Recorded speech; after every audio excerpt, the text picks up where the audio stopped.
The success of British cinema is being threatened by a loss of funding caused by Brexit, according to the chief executive of a major film company, who warned that hits such as Slumdog Millionaire and The King's Speech may no longer be made in the future.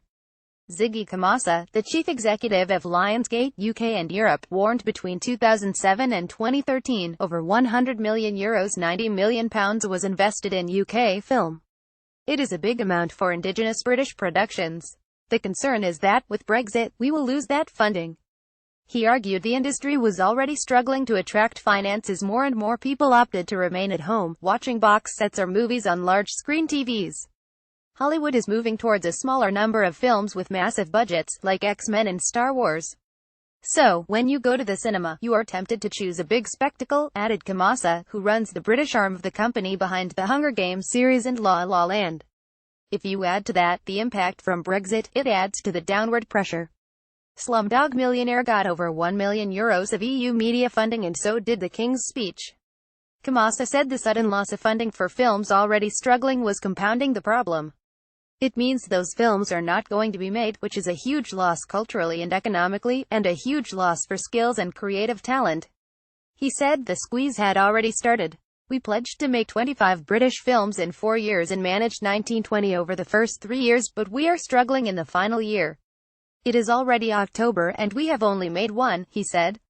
I am fearful that the great films of the past 20 years like Slumdog Millionaire and The King's Speech will struggle to be made in the coming years unless something is done. We as an industry need to look at this closely. Kamasa, who has been asked to chair a British Film Institute (BFI) commission on independent film in the UK, argued that huge British hits had acted as a stepping stones to more films. UK movies can receive funding from the EU through its Creative Europe programme, which contributed €1 million to Pride and just under €1 million to Daniel Blake. Amanda Neville, the chief executive of the BFI, said she was confident that film would be of valued importance when Brexit negotiations got underway, but added the industry would like participation in Creative Europe to be maintained. I remain optimistic that creativity will always find a way through, but funding and free movement of people is something that we will be arguing for and defending all the way, she said.